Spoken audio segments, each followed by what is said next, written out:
মহিলারা নামাজে সালাম ফিরিয়ে একটি ছোট্ট দোয়া 7 বার পড়লে সংসারের সকল প্রয়োজন আল্লাহ পূরণ করে দিবেন। মনে রাখবেন, আমাদের মা বোনরা যারা আছেন তারা অনেকেই কিন্তু সংসারের ভিতরে সুখ চান, শান্তি চান, এবং বিশেষ করে অনেক সময় স্বামীর অবস্থা খুব ভালো থাকে না।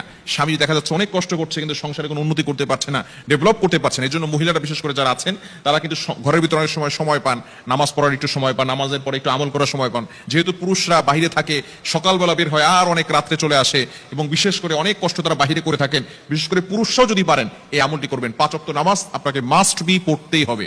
যদি আপনি সংসারের ভিতরে সুখ চান, শান্তি চান এবং প্রয়োজন হাজতগুলো পূরণ করতে চান, তাহলে অবশ্যই 5 ওয়াক্ত নামাজ আপনাকে মাস্ট বি পড়তে হবে। নামাজ ছাড়া আপনি সংসারের ভিতরে কখনো কোশ্চিন কালেও আপনি কিন্তু সুখ এবং শান্তি আনতে পারবেন না। একটু বলেন তো, সুখের মালিক কে? হ্যাঁ, সুখের মালিক হচ্ছেন আল্লাহ। তো ওই আল্লাহকে আপনি অখুশি করে কখন আপনার সংসারে সুখ আপনার সংসারে সুখ আনতে পারবেন না। একমাত্র কাজ হচ্ছে নামাজ পড়া। নামাজ 5 ওয়াক্ত নামাজের পরেই এই ছোট্ট দোয়াটি পড়তে হবে। দোয়াটি হচ্ছে ইয়া কাদিয়াল হাজাত, ইয়া কাদিয়াল হাজাত। আপনি নামাজে সালাম ফিরানোর পরে, 5 ওয়াক্ত নামাজ আপনাকে পড়তে হবে, নামাজের পরে সালাম ফিরানোর পরেই আপনি আল্লাহু আকবার পড়বেন একবার, আস্তাগফিরুল্লাহ 3 বার, এরপরে আপনি পড়বেন ইয়া কাদিয়াল হাজাত, ইয়া কাদিয়াল হাজাত, ইয়া কাদিয়াল হাজাত 7 বার পড়বেন।